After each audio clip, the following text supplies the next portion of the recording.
गतिमंद मुलाला शिपायाकडून हात बांधून कुकरच्या झाकणानं मारहाण। संभाजीनगरच्या माणकीमधल्या चैतन्य कानिफनाथ निवासी गतिमंद विद्यालयातला प्रकार व्हिडिओ समोर।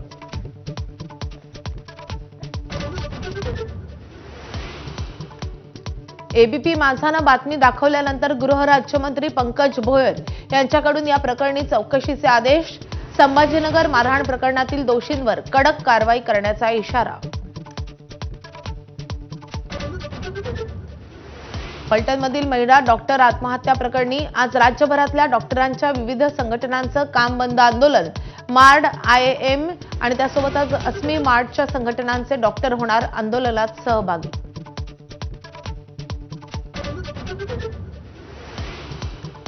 महिला डॉक्टर आत्महत्या प्रकरणी न्यायासाठी सुषमा अंधारेंचा आज फलटण पोलीस ठाण्यावर मोर्चा, तर सुप्रिया सुळे आज घेणार पीडित कुटुंबाची भेट। षडयंत्रात माझा सहभाग असेल तर माझं नाव घेऊनच दाखवा।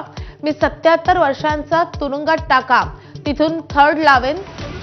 फलटण डॉक्टर तरुणी आत्महत्येवरून रामराजे नाईक निंबाळकरांचा इशारा।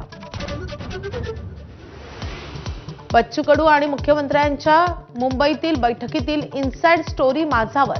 बैठकीत मुख्यमंत्री फडणवीस चिडचिड करत होते।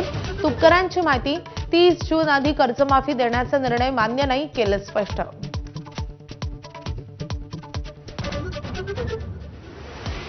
मतचोरी आणि सत्याच्या मोर्चाला उत्तर देण्यासाठी आशिष शेलारांची आज पत्रकार परिषद, तर मतचोरीवरून उद्धव ठाकरेंची ही पत्रकार परिषद।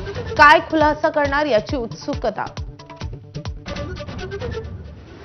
स्थानिक स्वराज्य संस्थांच्या निवडणुकांमुळे हिवाळी अधिवेशन काही दिवस पुढे ढकललं जाण्याची शक्यता। अनौपचारिक गप्पांमध्ये बावनकुळेंचे संकेत। अनिल अंबानींना ईडीचा दणका। अंबानी समूहाची 3084 कोटींची मालमत्ता जप्त। 31 ऑक्टोबर 2025 ला पीएमएलए कायद्याअंतर्गत कारवाई। पाली हिलमधील घरावरही ईडीची टाच।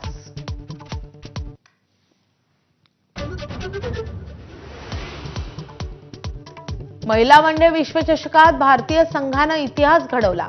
दक्षिण आफ्रिकेला हरवून हरमनप्रीतच्या टीम इंडियानं वनडे विश्वचषकावर नाव कोरलं। कोट्यवधी भारतीयांचं स्वप्न साकार।